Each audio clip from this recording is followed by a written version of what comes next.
Darle sobre el tema de los libros de texto. Ayer una jueza de la Ciudad de México dio 24 horas a la SEP para cumplir las medidas que concedió a la Unión de Padres de Familia.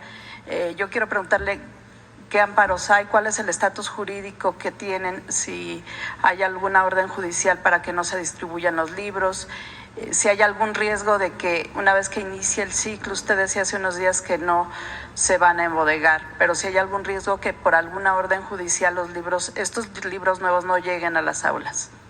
No hay ningún impedimento.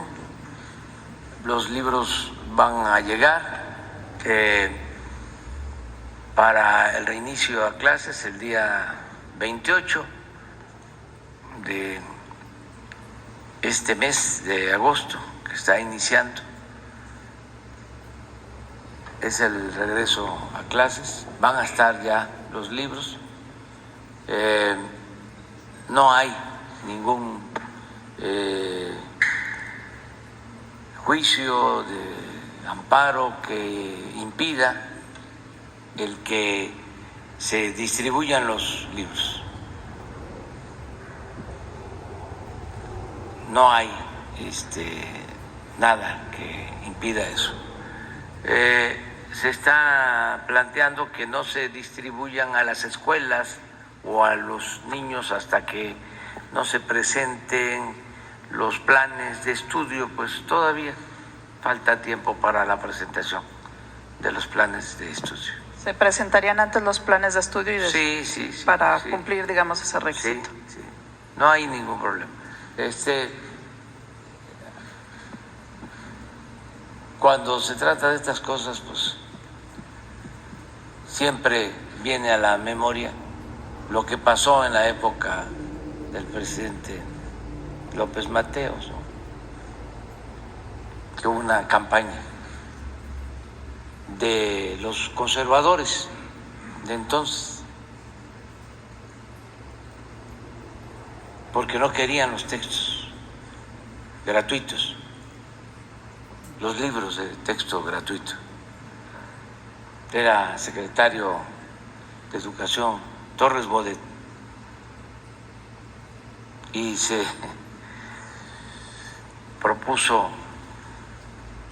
a Luis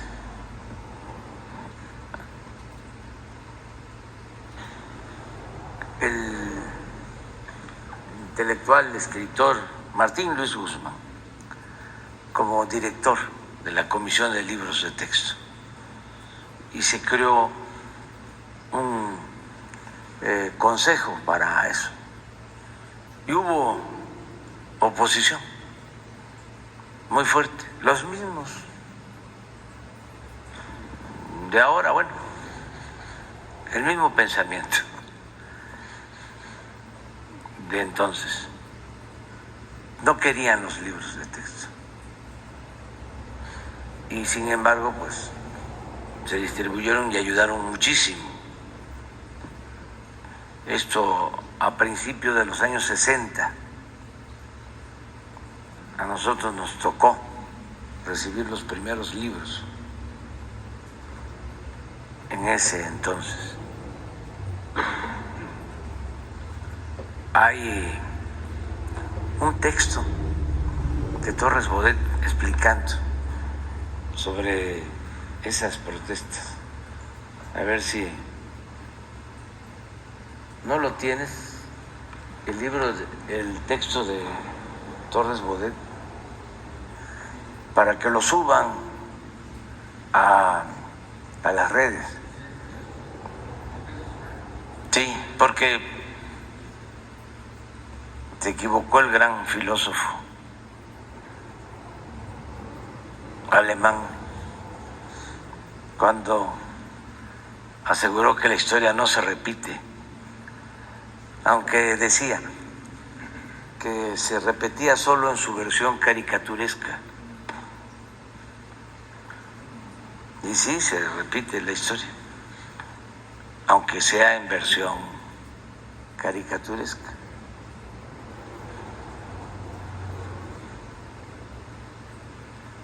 ¿No lo tendrás? nada más para que quienes quieran conocer la historia de cuando se decidió entregar los libros de texto gratuitos. Antes los padres tenían que comprar los libros y eran libros pues hechos en función del pensamiento conservador de entonces. Y había también el negocio de los que imprimían los libros. Entonces, cuando se decide de que se van a entregar los libros de manera gratuita, libros de texto, se genera un movimiento. Y van a encontrar también que hay lugares en donde se protesta, incluso me acuerdo que en ese texto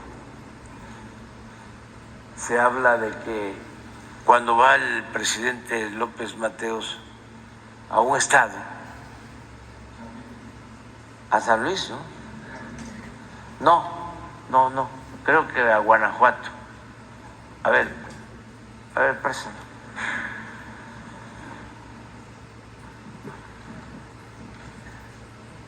A ver, pásale.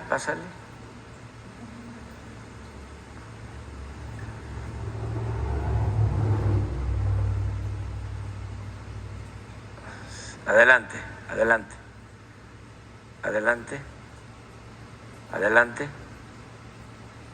A ver, hasta ahí. Este fue el comité que se creó para la elaboración de los libros. Ali Chumacero, Luis Garrido, René Capistrán Garza, Andrés Enestrosa, Francisco Monteverde, ¿verdad? Rubén Salazar Mayén, Jesús Silva Gerso, Alfonso Tejada, Julio, ¿sí? Julio Torres, ¿verdad? Y Artemio del Valle Arispe. A ver, adelante. Mire lo que se decía.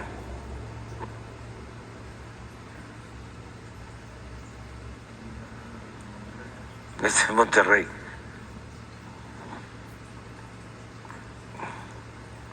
Seguramente que ahí estaban los juncos de antes. Ciertos sectores consideraron propicio el momento para que los padres de familia manifestaran su indignación. Sigue, adelante. No lo querían distribuir.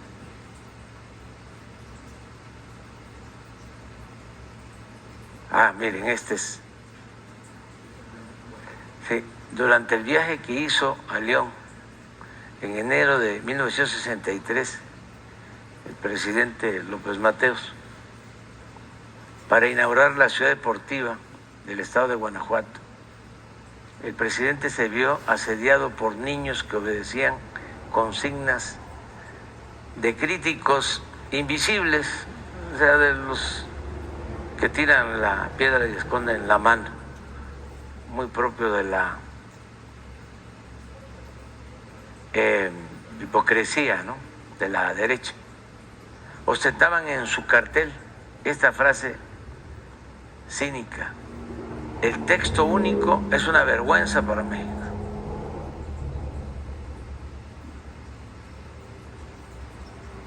¿Qué intentaban con esa injuria? Acusarnos de ejercer, dice Torres Bodet, una esclavitud mental,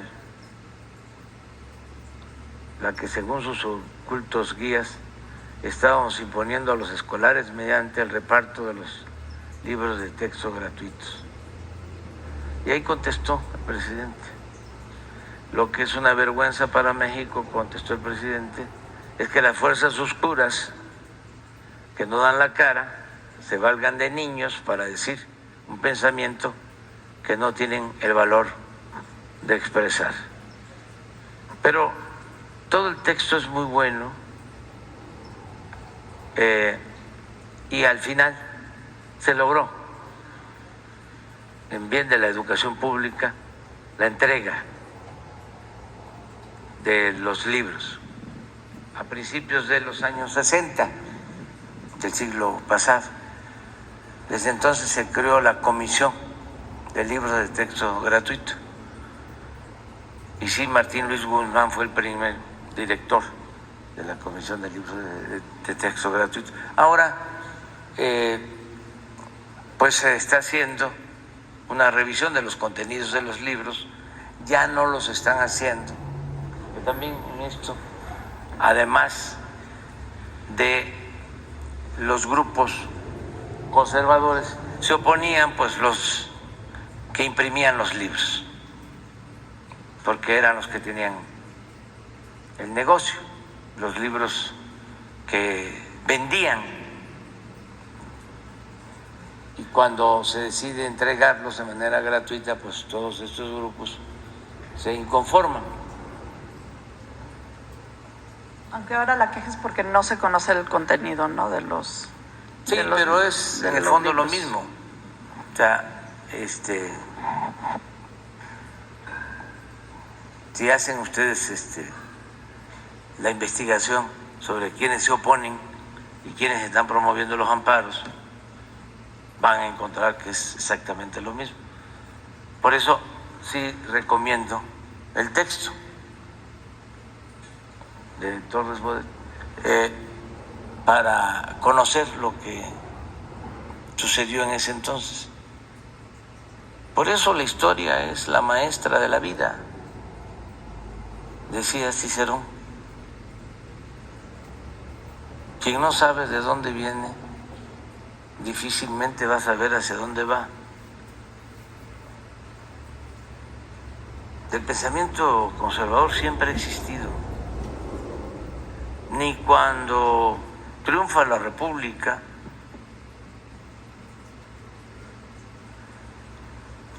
después de la guerra de reforma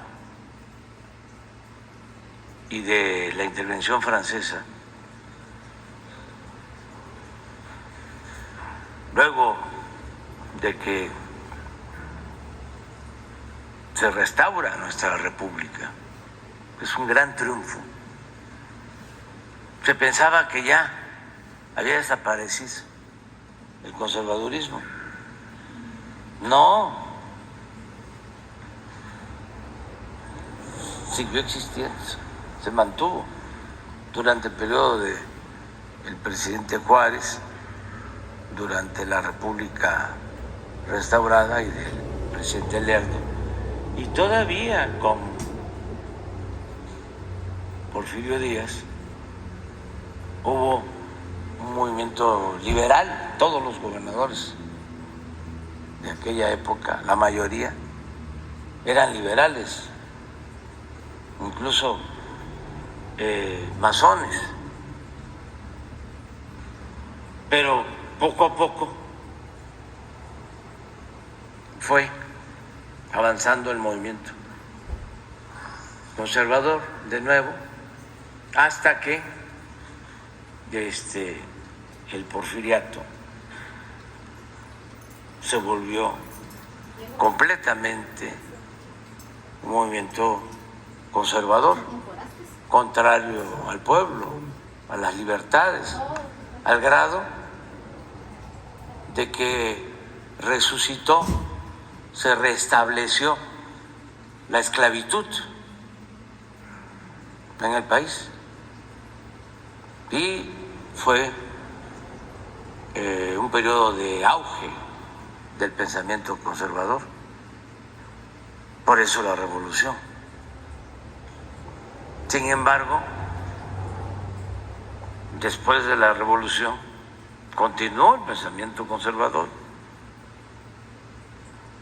Aquí estamos hablando de la época de auge del movimiento revolucionario o posrevolucionario, cuando gobierna el presidente López Mateos. Y aún así, ahí está. Y ahora, desde luego, y qué bien, ¿no?, que exista un movimiento conservador de oposición, como ha sucedido a lo largo de la historia, a los cambios y al pensamiento liberal con dimensión social, porque eso es la democracia, que no haya predominio de un solo pensamiento, que no haya un pensamiento único. Y eso es lo que existe en nuestro país. Hay una auténtica democracia que antes no se manifestaba, porque había un pensamiento conservador predominante. Yo sostengo de que la democracia era una fachada nada más, que lo que imperaba en México era una oligarquía, gobierno al servicio de una minoría con fachada de democracia. No había un gobierno del pueblo, para el pueblo, con el pueblo, que eso es la democracia. Entonces, ahora existe una oposición conservadora y sí hay una auténtica democracia. Por eso las definiciones, el debate y todo esto lo estamos logrando de manera pacífica, que eso es extraordinario, llevar a cabo una transformación sin violencia.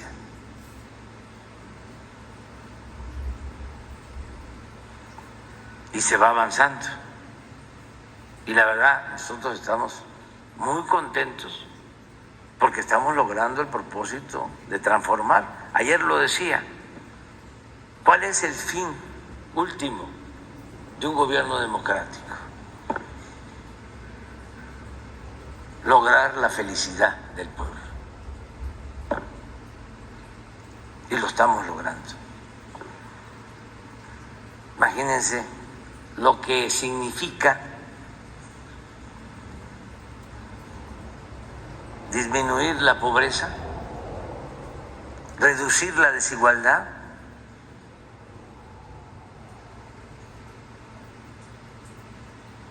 Ya me puedo ir a Palenque. Ya.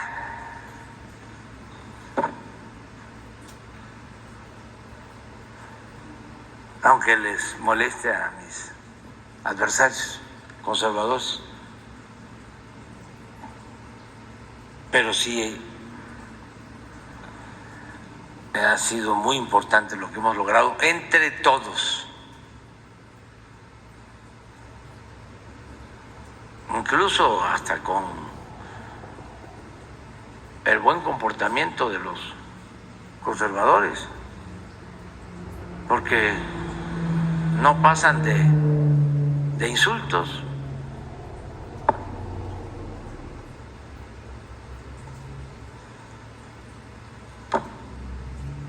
De lo que dicen los conductores de radio y de televisión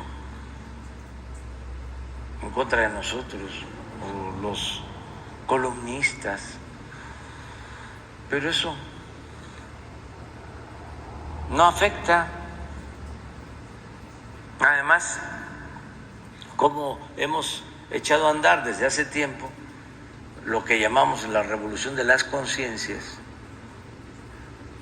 y estamos informando, orientando, concientizando. Hemos logrado contrarrestar toda la campaña de manipulación de los medios.